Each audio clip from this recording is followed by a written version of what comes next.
Você voltou! Então fique aí, o canal é bom. É o canal Rabi Lopes. O nome do canal, não é meu nome.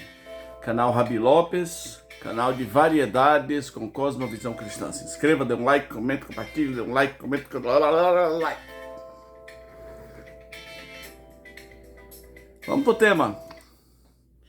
Então, quem é esse cara, Carlos Ghosn, e por que ele tem que fugir dentro de um caixote, não é? Carlos Ghosn é o cara, no ramo dele, ao que ele se propunha, pelo menos por um tempo ele foi. No mundo dos executivos é difícil aparecer. Carlos é a lenda. É a lenda, é a lenda, é a lenda. Sabe onde ele nasceu? Ele nasceu a 300 quilômetros daqui de onde eu estou sentado. Carlos Ghosn, aliás, por que Ghosn e não Ghosn? Porque esse nome é libanês, né?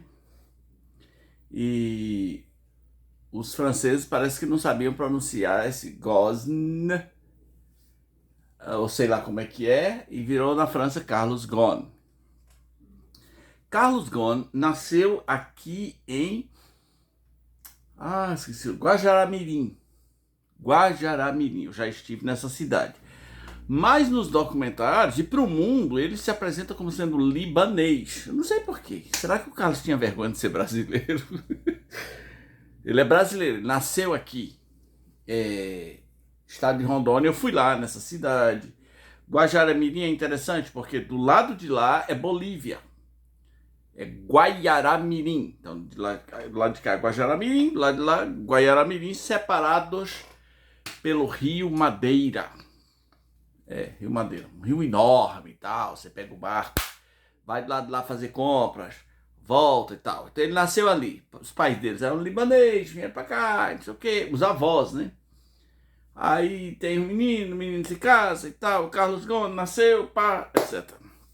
Mas ele é apresentado para o mundo como libanês. Ele é formado em engenharia e ele, assim, ele foi top das empresas top. Ele foi cobiçado por muitas empresas, trabalhou na Michelin.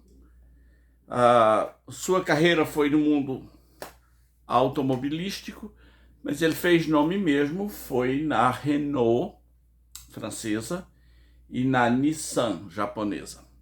Só dizer umas coisinhas sobre Carlos. A revista Fortune, em 2002, concedeu a ele o prêmio de empresário do ano na Ásia. E em 2003, o identificou como uma das 10 pessoas mais poderosas no mundo dos negócios fora dos Estados Unidos. O Carlos nasceu aqui em Guajará. Quando eu estava lá em Guajará, fazendo minhas comprinhas de umas besteiras de R$2, R$3, eu jamais imaginaria que naquele lugarzinho nasceu esse cara que a revista Fortune considerou uma das 10 pessoas mais poderosas do mundo dos negócios. Lá na Ásia, a mesma revista considerou ele o homem do ano. Ele é a 4ª pessoa na história das galáxias, na história da humanidade, a administrar uma empresa japonesa não sendo japonês. Carlos Ghosn, no Japão, virou personagem de mangá. Sabe o que é mangá, né? Não é mangá, é mangá dos outros. É revista mangá, é quadrinhos, né? É cartoon. Ele é um personagem, um super-herói dos negócios. No Japão, esse homem era um samurai dos negócios. Os funcionários tirarem uma foto com o Carlos. Seu Carlos, tira uma foto. A pessoa mostrava para a família: olha, tirei foto com o Carlos Gomes, né? O executivo, o mega executivo. Deixa eu ver, tudo sobre ele é gigante. Eu estou só pincelando aqui algumas coisinhas. Ok. Quando ele chega na Renault, na França, ele é libanês, mas ele não tem uma cara de libanês. Aliás, ele é filho de libanês. Um brasileiro, filho de libanês, a cara dele é meio esquisita. Eu não sei dizer como é que é a cara. Você viu aí na foto, né? Quando ele chega na Renault, a Renault tá quebrando. Aí o Carlos, espera aí, sigam-me os bons. eu sei o que fazer, eu sei como salvar isso aqui. E logo, logo, a Renault começa a ganhar milhões. A Renault volta a ser aquela Renault. Aí, em algum momento, o Carlos, com a sua equipe, diz: rapaz, nós temos que nos fundirmos com uma outra empresa de automóvel. E tem que ser da Ásia. Essa jogada de Eurásia, né, quando o negócio é Europa-Ásia, é meio poderoso. Aí eles selecionaram lá nos Estados Unidos a Nissan. Fizeram a proposta: olha, Nissan, vamos casar. Renault e Nissan vão ser uma coisa só. A Nissan vai ter 33% e vocês ficam com 70%. E vamos ser felizes porque nós temos o Carlos Ghosn. E Carlos é incrível, ele vai fazer todo mundo ganhar dinheiro e todo mundo vai bombar. Rapaz, isso aconteceu lá pelos anos 2000, antes de 2005, assim, um pouquinho. E aí os japoneses falaram: ok, vamos nessa, sayonara. Sayonara não, nem sei o que eles falaram. Aí Carlos tomou as medidas, falou: o jeito é esse aqui. E a Nissan também estava falindo. A Nissan também estava perdendo bilhões. Aí o Carlos disse: ó, tá aqui o meu plano. Se não der certo, eu me demito. Quem está falando aqui é Carlos Ghosn. Carlos, que é poliglota. Carlos fala francês.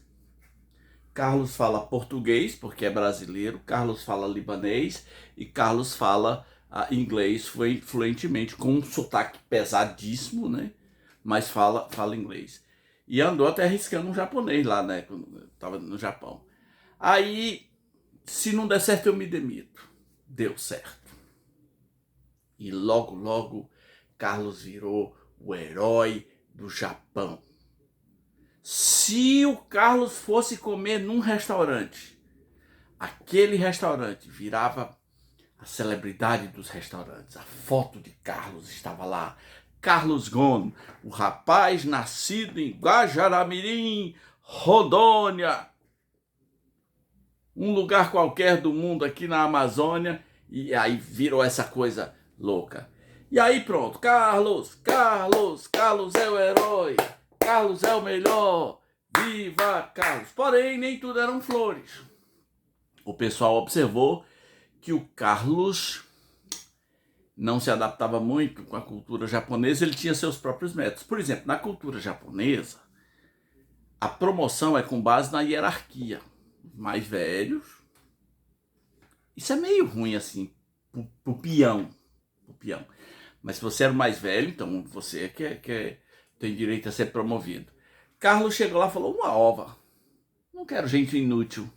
Eu quero promover o velho se ele for fera. E quero promover o jovem se ele for jovem. Quebrou a cultura japonesa. Já deixou o japonês meio cismado. Carlos aprontou algumas. Por exemplo, houve um ano que fizeram uma festa para comemorar a fusão da Nissan com a Renault. E o Carlos Malandro escolheu o dia da festa. Sabe qual dia para comemorar? O dia do aniversário dele. E sabe qual foi o lugar que ele mandou contratar? Porque nessa altura ele era o Carlos, entendeu? Ele era o Carlos da Nissan e da Renault. Ele escolheu o Palácio de Versailles. Esse Carlos não é mole, não. Palácio de Versailles. Gente, as cenas do aniversário parecem cinema. Uma chiqueza só no Palácio de Versailles. Os garçons, as peças, tudo muito bonito, o jantar maravilhoso. E ele deixou de fora os caras que o ajudaram, as principais lendas da Renault, da Nissan, e convidou amigos. E sabe quem pagou a conta? A Nissan. Numa noite, Palácio de Versailles alugado para essa festa enorme. Sabe quanto custou? Custou mais de 600 mil euros. Os japoneses engoliram isso a seco.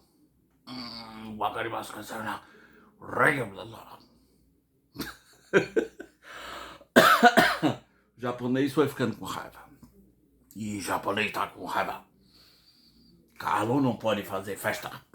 A Nissan pagou mais de 600 mil euros pro Carlos fazer. Aí aconteceu. E diziam que o Carlos estava ficando arrogante. O Carlos estava ficando muito arrogante, né? E aí aconteceu uma coisa curiosa, porque ele ocupou uma posição que nenhum homem conseguiu no mundo. Foi o seguinte, ó, em 2005, maio de 2005, Carlos Ghosn foi nomeado presidente e diretor executivo da Renault. Quando assumiu o cargo de diretor executivo nas empresas Renault e Nissan,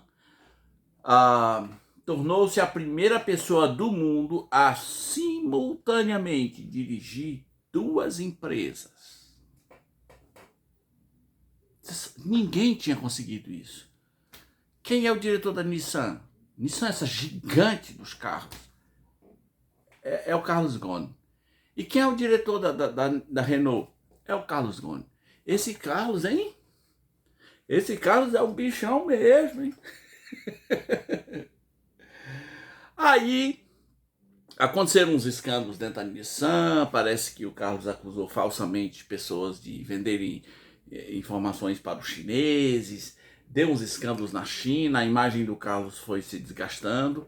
Mas ele era ainda o cara. Pra você ter uma ideia, a General Motors, que é maior do mundo, né? Talvez seja a maior empresa do mundo, andou pensando em se juntar com o Carlos. O Carlos de Guajará-Mirim, gente, vocês não entendem o que eu tô dizendo. O menino saiu de Guajará-Mirim pra ser essa bomba, essa loucura.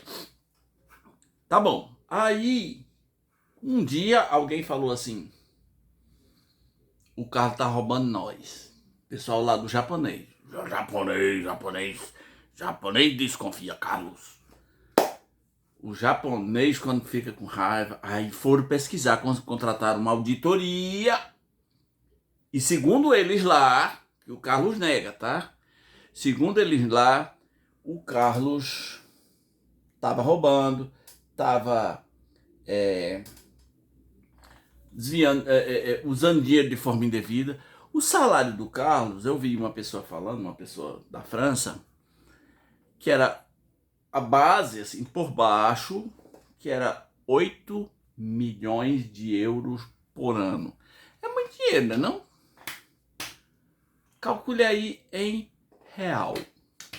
Quanto dá? 8 milhões de euros por ano? É muito dinheiro. O Carlos não precisava fazer nada errado, ele tinha uma vida de rei.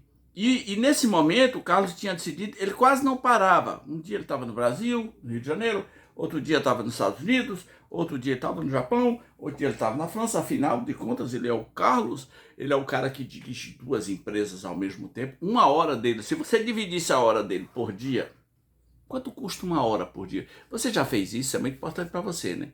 Você faz assim, você calcula quanto você ganha, divide por 8. Aí você, aliás, quanto você ganha por dia e divide por 8. Aí você vai ter o valor da sua hora por dia. Aí você vai parar de gastar a sua hora com besteira. A hora do Carlos era por baixo, assim, 150 mil euros. Então, as reuniões com ele eram rápidas, em cima da hora, porque a hora do Carlos era muito valiosa. Mas aí, nessa auditoria que o pessoal estava fazendo, o pessoal descobriu que o Carlos estava roubando. E aí, no dia 19 de novembro de 2018, Carlos, nas suas viagens, seus aviões, sua ostentação maravilhosa, Carlos pisa no Japão e os japoneses: tá preso, Carlos tá preso. Prenderam Carlos Ghosn. Aí os promotores foram para cima dele. Aí o Carlos falou assim: mas eu quero um advogado? Eu quero ver meu advogado. E os promotores falaram: cala a sua boca, Carlos. Aí ele falou: eu tenho direito a um telefonema? E os promotores falaram: cala a sua boca, Carlos. Aí ele falou assim: eu quero audiência de custódia, eu sou do Brasil. Cala a sua boca, Carlos. E pronto, dizem que no Japão, se você tá preso, você tá ferrado. O Carlos Ghosn descobriu isso na própria pele. Segundo ele, pegou solitária, não tinha cadeira para sentar, não sabia que hora era, ficou lá meses preso, meses não, acho que ficou anos preso, né? Aí os advogados dele, olha, solta o Carlos em liberdade condicional. Aí o japonês falou, tá bom, vamos soltar. Mas os japoneses soltaram e instalaram câmeras na rua inteira, na casa dele, para seguir o percurso do Carlos Ghosn. Enquanto isso, o Carlos Ghosn estava pensando assim, eu não vou me livrar daqui, esses caras vão me ferrar. Então ele pensou em fugir. E aí entra em cena, me parece um cara que tinha sido das Forças Especiais Americanas, traçaram um plano para o Carlos fugir dentro de um caixote. Isso mesmo, dentro do caixote. Ó, vamos enfiar você dentro de uma caixa. E aí, mas como é que vai passar no raio-x? Vão ver que sou eu que eu tô dentro daqui. Eu vou aparecer no raio-x. Aí o cara falou, não, nós vamos fingir que somos músicos, vamos colocar um violão. Engraçado, nas imagens a gente vê um violão em cima do caixote. E aí, quando eles quiserem meter o raio-x, nós vamos dizer, não, esses são instrumentos sensíveis, não podem ir para o raio-x. E esse caô passou. Deu certo. E Carlos Ghosn conseguiu fugir do Japão, porque ele achou que ia se ferrar, ia pegar uma perpétua lá, uma pena de morte, qualquer coisa nessa linha. E hoje ele mora no Líbano. Depois que ele chegou no Líbano, saiu do caixão, abriu o caixão. Ai, graças a Deus, escapei. E hoje ele conta as suas versões. A Netflix fez um documentário agora chamado Executivo em Fuga. E aí você pode assistir, você tira as suas conclusões. Eu acho que o Carlos se perdeu. Ele não precisava ter ido até onde foi. Por exemplo, para que assumir a presidência de duas empresas multinacionais ao mesmo tempo?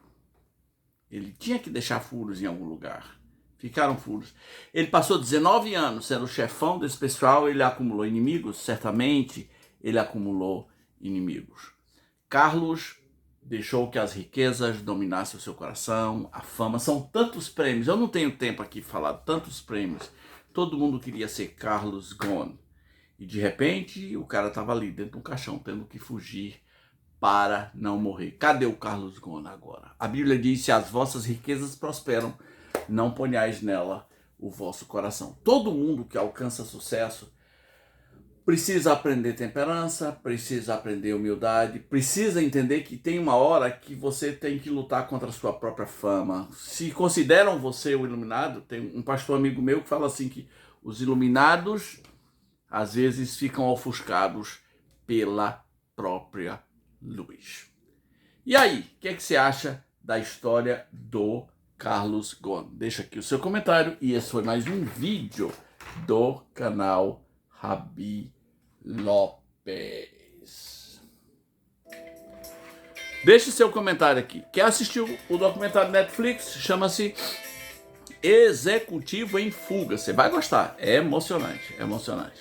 Você sabia desse cara nascido aqui na região amazônica, no interior de Rondônia, que ganhou o mundo dos executivos? Você conhecia essa história? Deixa aqui seu comentário. Sabia que ele fugiu dentro de um caixão, ele bolou um plano.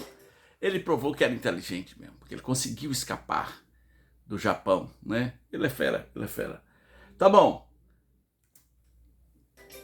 Cadê meu like? Deixa aí, valeu.